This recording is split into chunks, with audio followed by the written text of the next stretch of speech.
The council chamber on Rilla Station was designed to hold representatives from every species in the known galaxy. Today, it was full. News of the human cargo ship had spread across 1,000 worlds in a matter of hours. Everyone wanted to see what would happen next. Captain Park Soo-min stood at the center of the chamber.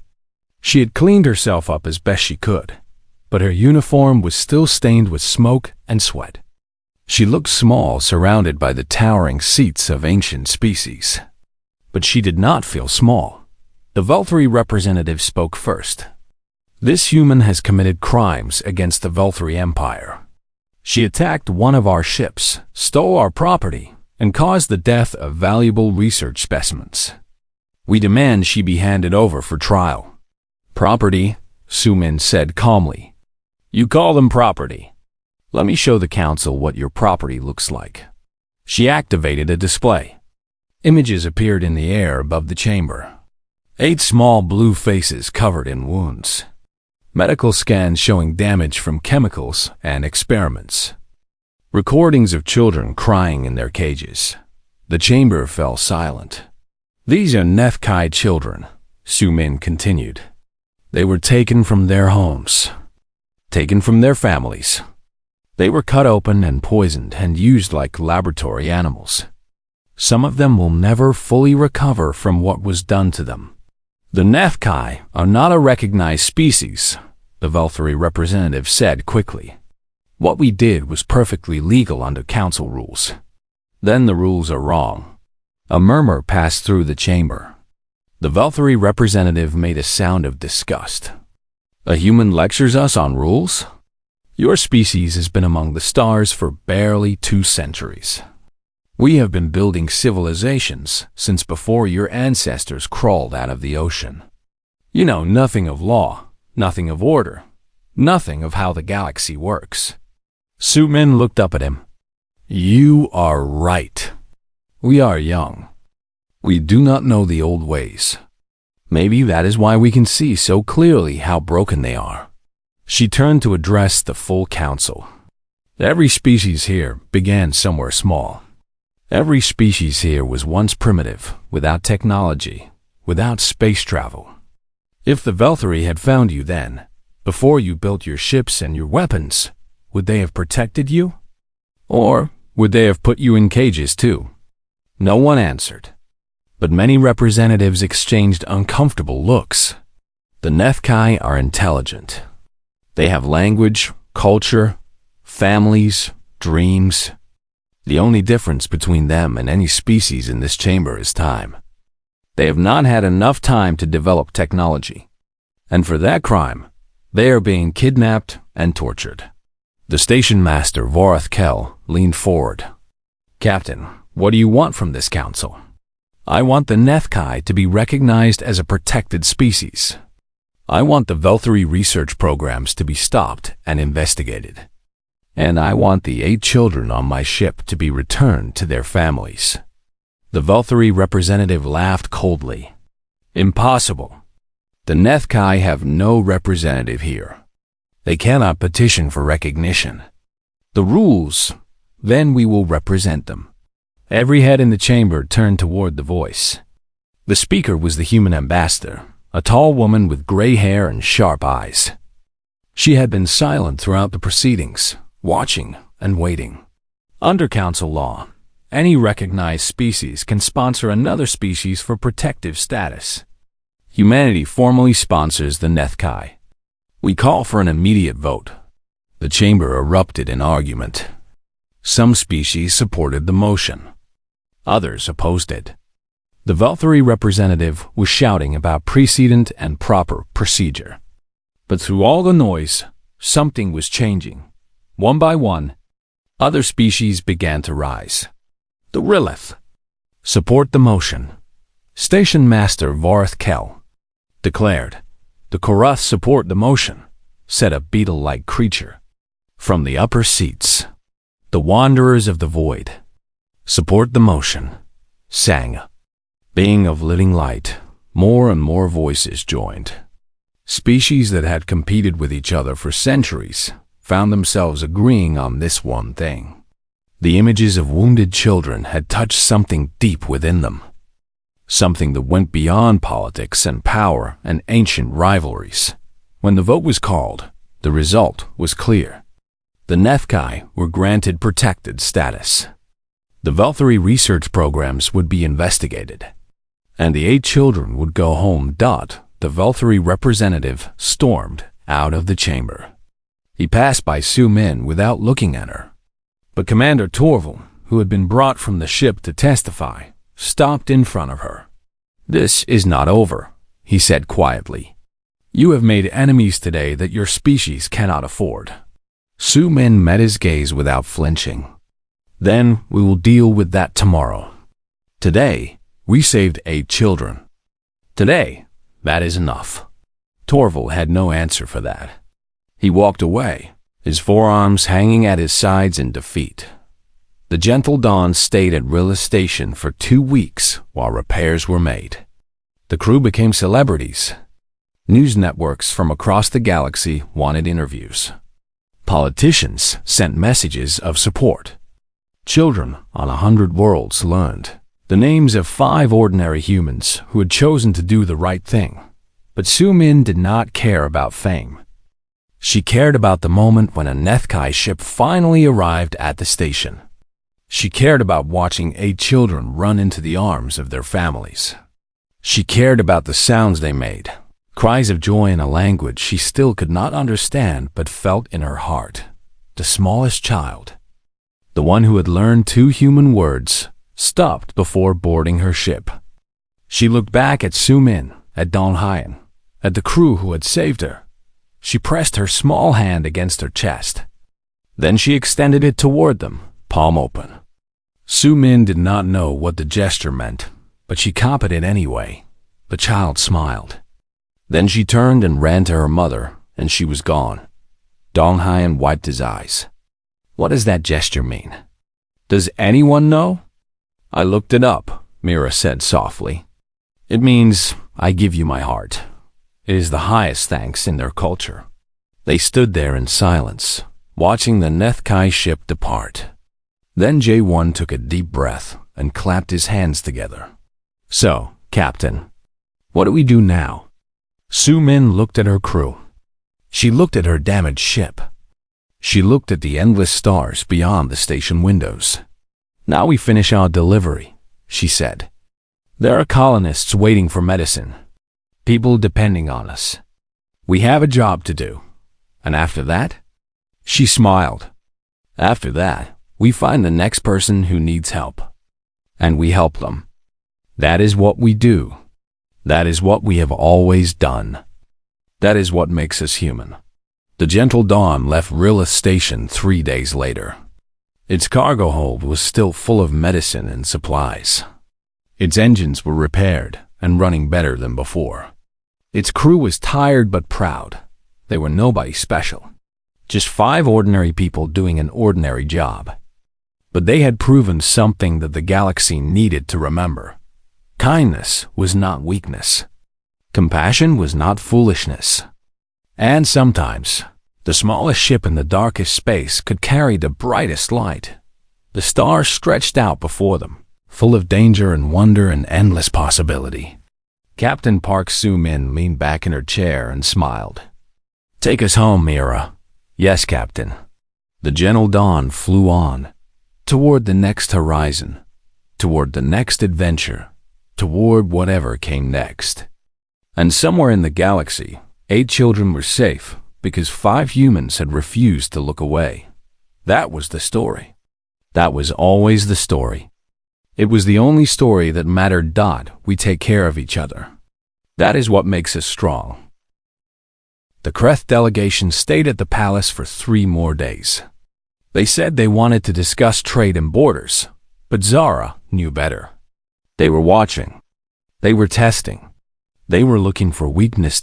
And through it all, Warlord Graxul avoided Daniel like he was a disease. Zara watched it happen again and again. At dinner, Graxul would sit at the opposite end of the table from Daniel. In meetings, he would stand as far away as possible. If Daniel walked into a room, Graxol would find a reason to leave. It made no sense. Daniel was the smallest person in every room. He was shorter than most Valorians and much smaller than the Kreth. He carried no weapons. He spoke softly and smiled at everyone. He was, by all appearances, the least threatening being in the palace. Yet Graxol, the warlord who had burned cities and broken armies, could not look at him without trembling. On the second night, Zara decided to test something. She arranged for Daniel to serve wine to the Kreth delegation during dinner. It was a simple task, something any servant could do. Daniel smiled and agreed without question. When he approached Graxol with the wine, the warlord froze. His forehands gripped the edge of the table so hard that the wood cracked. His black eyes went wide. For a moment, Zara thought he might attack or run. "Wine, warlord?" Daniel asked pleasantly. "It is from Earth. I think you might enjoy it." Graxol stared at the glass for a long moment. Then, with shaking hands, he took it. "Thank you," he whispered. Daniel nodded and moved on to serve the others. Graxol did not drink the wine. He sat perfectly still for the rest of the meal. And Zara noticed that he did not eat either. After dinner, Zara returned to her chambers and called for her spymaster. Lord Vexaran was an old Valorian with silver hair and clever eyes. He had served her family for 50 years and knew secrets that could destroy empires. "I need information," Zara said. "About my husband." Vexaran raised an eyebrow. "The human? What would you like to know, princess?" "Everything. His past. His history. Why the Kreth fear him." The spymaster nodded slowly. "I will see what I can find. But I must warn you, princess. Human records are difficult to access. They guard their secrets well. Try anyway." 2 days later, Vexaran returned with a thin folder. His face was troubled. "What did you find?" Zara asked. "Almost nothing," he admitted. Daniel Carter was born in a small city on Earth. He worked as a teacher for 5 years. Then he joined the diplomatic service and was assigned here. He paused. "But there is a gap." "A gap?" 10 years, princess. From when he was 22 to when he was 32. There are no records. No documents. No photographs. It is as if he did not exist during that time. Zara felt a chill. "How is that possible?" "Only one way," Vexaran said. His records were sealed. By Earth's military. At the highest level. Zara sat in silence for a long moment. Her gentle husband, the one who planted flowers and talked to insects, had 10 years of his life hidden by Earth's military command. "There is more," Vexaran continued. "I sent careful questions to contacts in the Kreth Dominion. I asked if they knew the name Daniel Carter, and they did not know the name. But when I described him, they became very quiet. One of my contacts sent me a single message before cutting off communication forever." Vexaran handed her a small data chip. Zara placed it in her reader, and a message appeared on the screen. It said only, "If that is who I think it is, run. Run as far as you can. You cannot stop the ghost." The ghost. Zara read the word again and again. It meant nothing to her, but it clearly meant something terrible to the Kreth. She needed more answers, and she knew where to get them. The next morning, she contacted Ambassador Lisa Monroe, Earth's senior representative to the Valorian Empire. Lisa was a calm woman in her 50s with gray hair and sharp eyes. She agreed to meet Zara privately. They sat in a small room, away from any listening devices.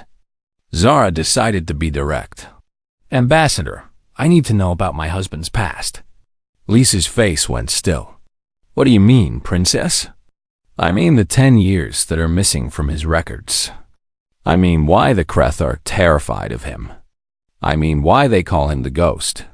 For a long moment, Lisa said nothing. Then she let out a slow breath. "I was afraid this day would come," she said quietly. Daniel hoped it never would. Tell me the truth, Ambassador. I have a right to know who I married. Lisa looked at her with something like pity. You married the kindest man I have ever known, Princess. You also married the most dangerous. Explain. Lisa folded her hands. 15 years ago, there was a human colony on a planet called Kepler 7. 50,000 people lived there. Farmers, teachers, children. Ordinary people trying to build a new life. She paused, and Zara saw pain in her eyes. The Kreth attacked without warning. They destroyed the colony in a single day. Every man, woman, and child was killed. Every building was burned. It was meant to be a message to humanity. A warning not to expand into space. That is terrible, Zara said. But what does this have to do with Daniel? Lisa met her eyes. Daniel was there. He was a soldier, part of a small unit sent to protect the colony. His entire team was killed in the first hour. He was the only survivor. Zara waited. What happened next took 18 months, Lisa continued. During that time, Daniel lived alone on that planet with the Kreth occupation force. He hid in the forests. He moved through the shadows. And one by one, he killed them. How many? Zara whispered. All of them. Over 2,000 Kreth soldiers. He killed every single one, alone, with nothing but the weapons he took from the dead. Zara could not speak. The Kreth thought he was a demon, Lisa said. They thought he was a ghost that could not be killed. They sent more soldiers. He killed them too. Finally, they abandoned the planet and never returned. And then? Then Daniel came home. He asked to leave the military. He said he was tired of death. Lisa's voice was soft. He became a diplomat because he wanted to prevent wars, not fight them. He wanted to save lives, not take them. Zara thought of her husband in the garden, carefully planting roses, talking softly to the flowers. He's not the ghost anymore, Princess, Lisa said. He has not been for years. He's just a man who wants peace. Before Zara could respond, alarms began screaming throughout the palace. Guards rushed past the door. Voices shouted in the hallways. Lisa grabbed a communicator and listened for a moment. Her face went white. Kreth assassins, she said. They are in the palace. And they are heading for Daniel. Zara ran through the palace halls, her heart pounding in her chest. The alarms were still screaming. Guards rushed past her in all directions. Their weapons drawn.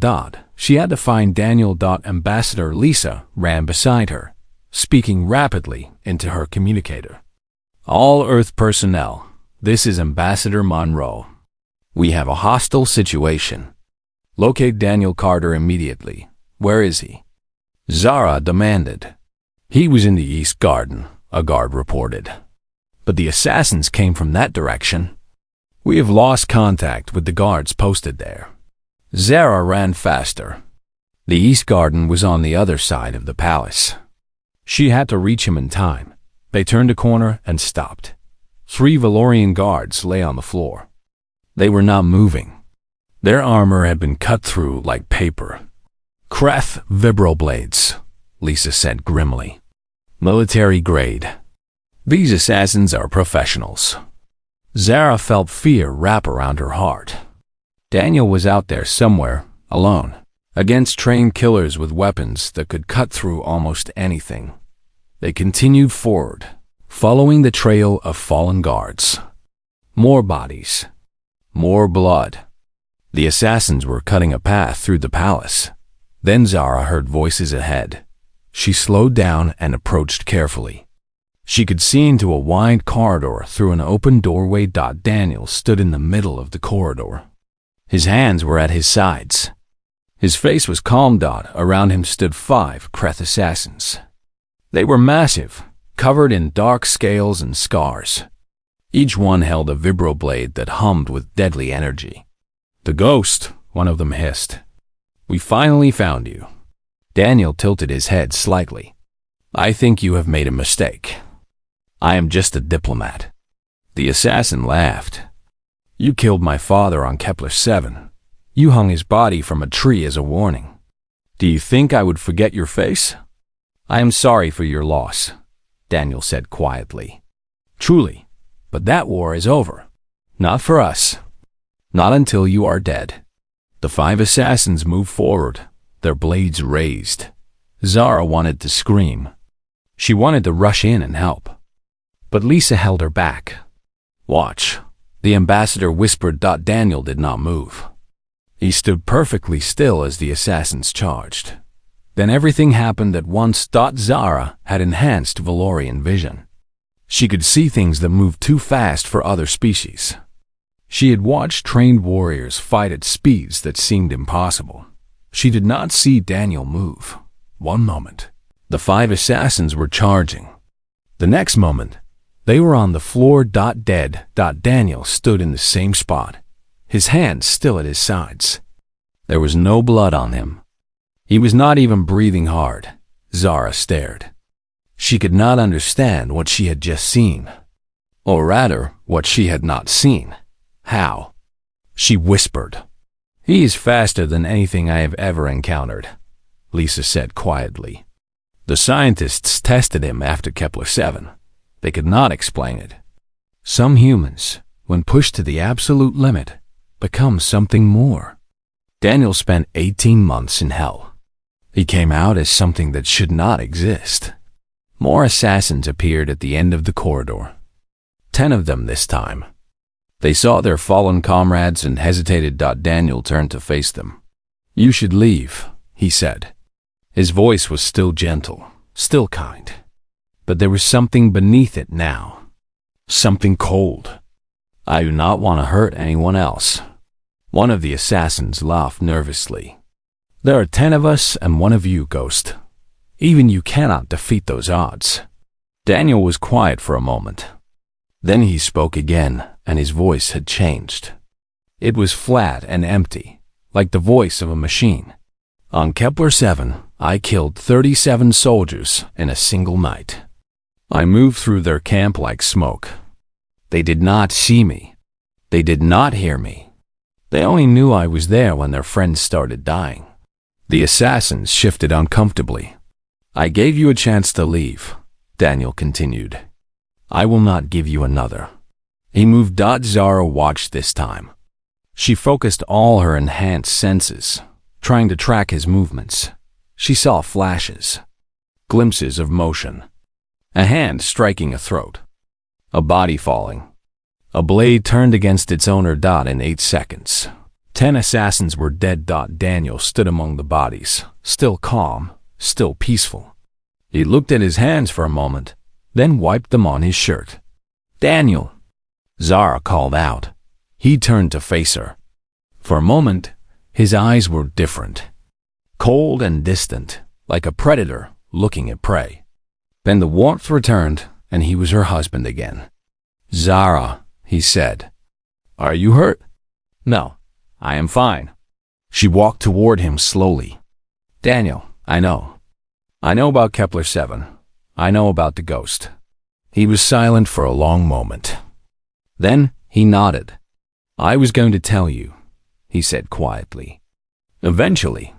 I just wanted you to know me first. The real me. Not the monster from the stories. You are not a monster. I was. He looked at the bodies around him. "Sometimes I still am." More footsteps echoed through the halls. Palace guards arrived, followed by Emperor Calvareth himself. They stopped when they saw the dead assassins. "What happened here?" the Emperor demanded. Before anyone could answer, a deep voice echoed from the end of the corridor. "The ghost happened." Warlord Grasswool walked forward, flanked by his personal guards. His 4 hands held a massive plasma cannon, and his black eyes were fixed on Daniel. "I knew it was you," Graxul said. "The moment I saw you in the throne room, I knew. But I needed to be sure before I acted." "These assassins were yours," Zara said angrily. "Of course. I sent them to confirm my suspicions. I expected them to die. I did not expect them to die so quickly. He raised his weapon. But it does not matter. Now I will finish what they started. Daniel stepped forward, placing himself between Graxul and Zara. This is between you and me, Warlord. Leave the others out of it. Oh, I will kill them too. But you first. Graxul's finger moved toward the trigger. You took everything from my people. You made us fear the dark. You made children cry at the mention of your name. And now I will end you. Daniel did not move. His eyes met Graxul's without fear. Do you really want to do this? He asked softly. Graxul hesitated. Despite his words, despite his weapon, Zara could see the fear in his eyes. He was terrified. He knew what Daniel could do. He had seen the reports. He had heard the stories. But his pride was stronger than his fear. Yes, he said. I do. He pulled the trigger. Nothing happened. Graxul looked down at his weapon in confusion. Then he saw that the power cell was missing. He had not even felt Daniel take it. Daniel held up the cell. I removed this while we were talking. I did not want anyone to get hurt. Graxul stared at him with pure terror. I have no weapon, Daniel said. I have no armor. I am just a man standing in a corridor. And you are afraid of me. That should tell you something, Warlord. He dropped the power cell on the floor. Go home. Tell your people that the ghost is retired. Tell them that I have no interest in war. But also tell them this. His voice hardened. If anyone threatens my wife, my family, or this empire again, I will come out of retirement. And I will remind the galaxy why they used to fear the dark. Graxul backed away slowly, his forehands shaking. This is not over, he whispered. Yes, it is. Daniel turned his back on the warlord and walked toward Zara. It has been over for years. You just did not know it. Graxul stared at him for a long moment. Then, without another word, he turned and left. His guards followed quickly. Eager to escape, Zara stood in the corridor, surrounded by dead assassins and stunned guards, and looked at her husband. He smiled at her gently, the same kind smile she had seen 1,000 times. I am sorry, he said. I know this is not what you expected when you married me. Zara thought about what she had seen.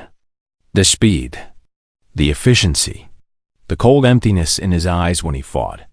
Then she thought about the man who planted roses, the man who talked to insects, the man who smiled at servants and refused to kill anything unless he had to.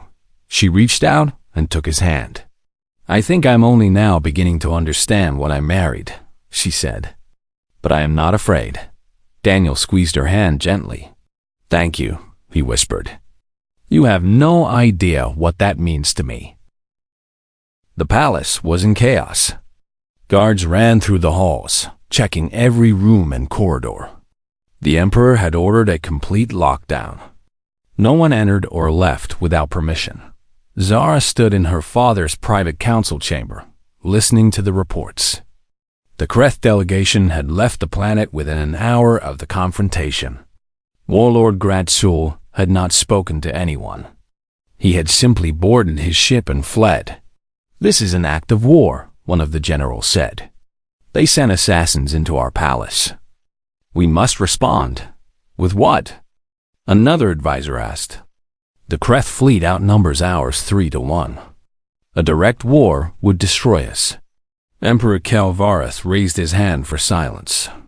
His eyes moved to Daniel, who stood quietly in the corner of the room. Tell me about Kepler 7, the Emperor said. Daniel was silent for a moment. Then he stepped forward. It was a colony world. He began. 50,000 people. Most of them were farmers and their families. I was stationed there with a small defense unit. 20 soldiers to protect an entire planet. He paused, and Zara saw something flicker in his eyes. Pain, old and deep. The Kreth attacked at dawn. They came with a full invasion fleet. 200 ships. 20,000 soldiers. We had no warning and no chance. His voice was flat, empty. My unit tried to organize a defense. We were killed in the first hour. All except me. How did you survive? The Emperor asked. I was hit by debris during the initial attack. I was buried under rubble and left for dead. When I woke up, the battle was over. The Kreth had won. He walked to the window and looked out at the garden. I found survivors at first. Civilians who had hidden in basements and caves. I tried to protect them. I tried to organize an escape. His hands tightened into fists. The Kreth found them. They made me watch what they did. They wanted to break me. No one in the room spoke. It did not break me, Daniel continued. It changed me. Something inside me died that day. And something else woke up. He turned back to face the room. For 18 months, I lived in the forests and mountains of Kepler-7. I learned the land. I learned the Kreth, and I hunted them. His voice was cold now. I started with their scouts, then their patrols, then their officers. I killed them in their sleep. I killed them while they ate. I killed them in ways that left their friends terrified. 2,000 soldiers, Ambassador Lisa said quietly. That is the official count. The official count is wrong, Daniel said. I stopped counting after a while, but it was more than 2,000. Emperor Kelvareth leaned forward. One man against an army. How is that possible? Daniel met his eyes. Because I stopped being a man. I became something else. A ghost, a demon, a nightmare that the Kreth could not escape. They sent reinforcements. I killed them too. They sent their best hunters. I left their bodies hanging from trees. He took a breath. Eventually, they gave up. They abandoned Kepler-7 and never returned. The planet is still empty today. They are too afraid to go back. The room was silent. Why did you become a diplomat? One of the advisors asked. Because I was tired, Daniel said simply. Tired of blood. Tired of death. Tired of being the monster in the darkness. I wanted to save lives instead of taking them. I wanted to prevent wars instead of winning them. He looked at Zara. I wanted to be human again. Before anyone could respond, a guard rushed into the room. His face was pale with fear. Your Majesty, the Kreth fleet has returned. They are in orbit above the planet. 50 warships. The Emperor stood up quickly. 50 ships? That is not a diplomatic mission. That is an invasion force. Another guard entered. We are receiving a transmission, Your Majesty. Warlord Grashul demands to speak with you. The Emperor nodded, and a holographic screen appeared in the center of the room. Graxul's face filled the image. He was on the bridge of his flagship, surrounded by soldiers. Emperor Kelvareth, Graxul said, I have returned with a message from my government. The Kreth Dominion demands that you hand over the human called Daniel Carter. He's a war criminal who murdered thousands of our people. He must face justice. He defended himself against an invasion, the Emperor replied coldly. Your people attacked a peaceful colony. They killed 50,000 innocents. If anyone is a war criminal, it is you. Graxul's eyes narrowed. That is your final answer? It is, then you choose war. Graxul smiled, showing his sharp teeth. We will reduce your palace to rubble. We will burn your cities. And when we find the ghost, we will make him suffer for years before he dies. The transmission ended. Alarms began screaming throughout the palace. On the tactical screens, Zara could see the Kreth ships moving into attack position. Their weapons were charging. How long until they fire? The Emperor asked. 10 minutes, Your Majesty. Perhaps less. Our fleet? 20 ships in orbit? Another 30 on the way, but they will not arrive in time. Zara felt despair rising in her chest. This was her fault. She had married Daniel. She had brought him here. And now her entire world would burn because of it. I have to go. Everyone turned to look at Daniel. He was walking toward the door. What are you doing? Zara asked, ending this. His voice was calm, but his eyes were hard. The Kreth want me. If I surrender, they will leave. You cannot, Zara said. They will torture you. They will kill you, probably.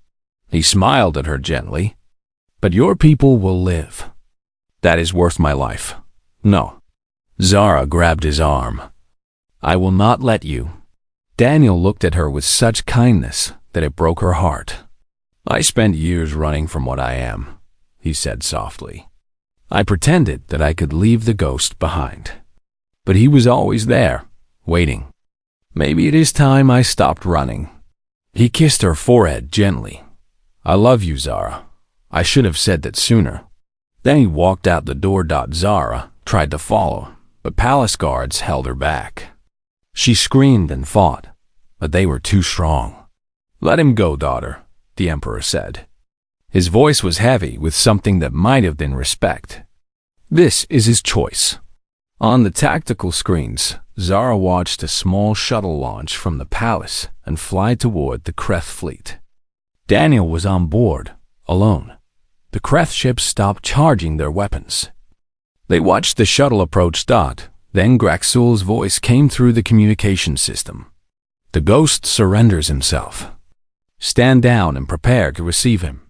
Zara watched the shuttle dock with Graxul's flagship. For a long moment, nothing happened. Then the explosion started. The flagship's engines blew out first. Then its weapons. Then its shields. Fire erupted across the massive ship, spreading from section to section. What is happening? The Emperor demanded. Lisa Monroe was watching the tactical display with wide eyes. He never intended to surrender, she whispered. He intended to take out their command ship. One man against a flagship? A general said in disbelief. One man against an army, Lisa replied. We have seen this before. On the screens, the Kreth flagship was dying. Escape pods launched in all directions. The other Kreth ships began to panic, firing randomly at nothing. Then, from the chaos, a single shuttle emerged. It flew through the crossfire, dodging weapons fire with impossible precision. The shuttle headed straight for the planet, straight for home.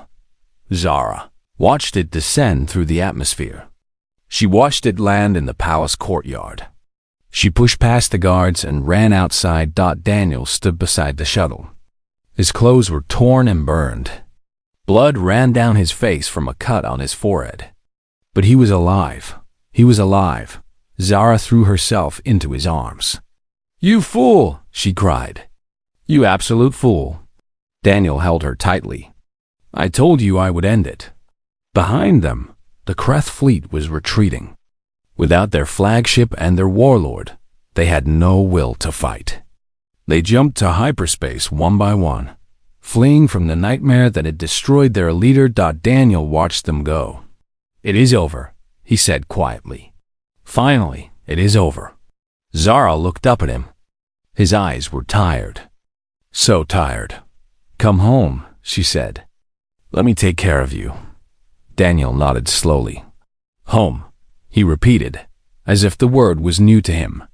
Yes, I think I would like that. 3 weeks passed after the Kreth attack. The galaxy was still buzzing with the news. A single human had boarded a Kreth flagship and destroyed it from the inside. Warlord Graxul was dead. The Kreth Dominion was in chaos, their leadership fighting among themselves for control. And Daniel Carter had become the most famous human in the galaxy. Ships arrived from dozens of worlds, carrying diplomats and journalists who wanted to see the legendary Ghost of Kepler 7. Military leaders sent messages asking for his help. Governments offered him titles and rewards.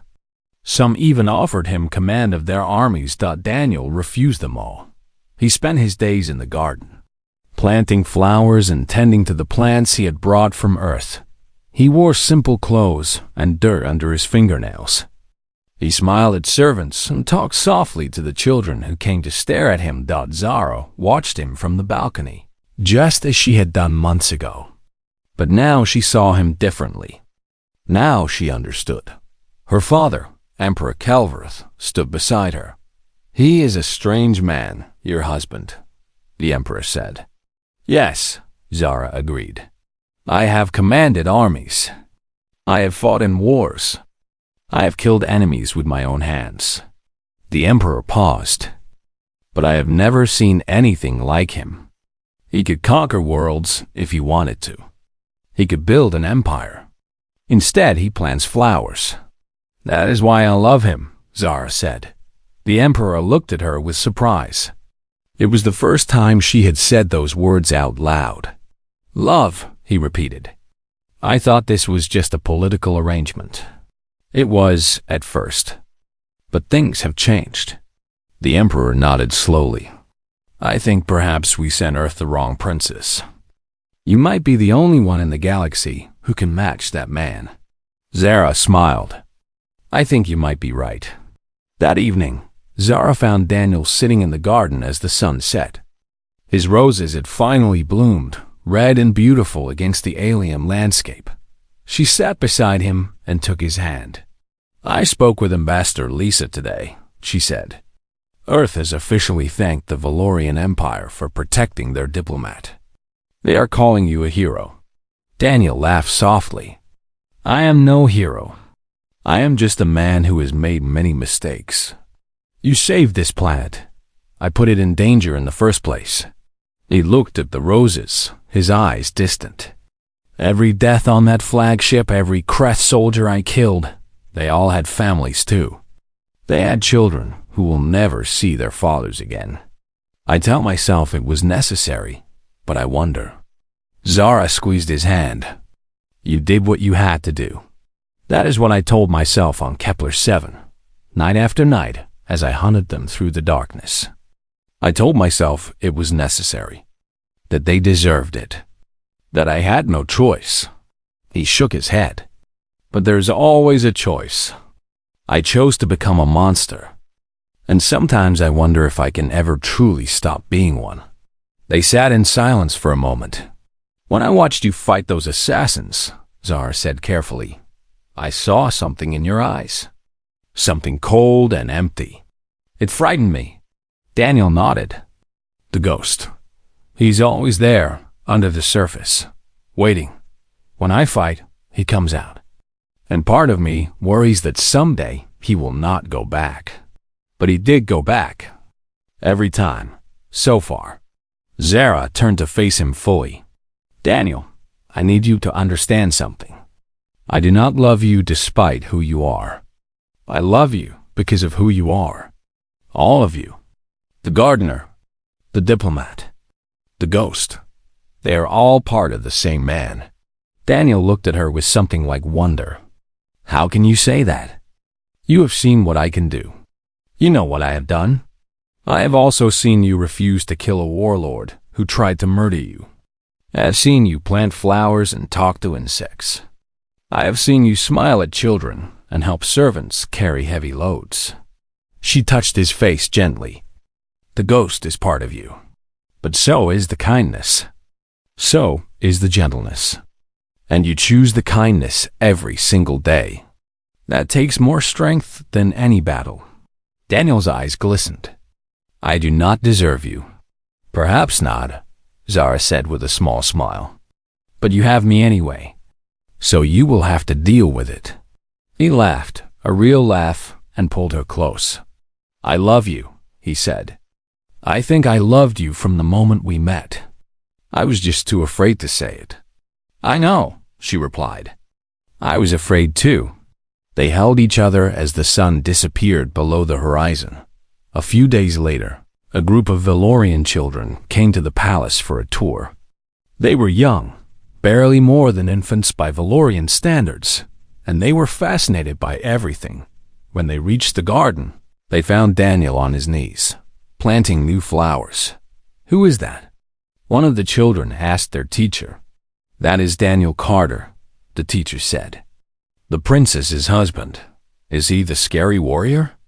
Another child asked. "The one who destroyed the big ship?" Daniel looked up at them and smiled. His face was kind and gentle, with no trace of the cold emptiness Zara had seen in battle. "Come here," he said to the children. "Would you like to help me plant these flowers?" The children rushed forward eagerly, forgetting their fear. Soon they were covered in dirt, laughing as Daniel showed them how to dig holes and place the seeds. Zara watched from the balcony with Ambassador Lisa beside her. "He is good with children," Lisa observed. "He's good with everyone," Zara said. "Hard to believe he's the most dangerous human alive." Zara thought about that for a moment. "No," she said finally. "It makes perfect sense. He knows exactly how fragile life is. He has seen more death than anyone should ever see. That is why he values life so much.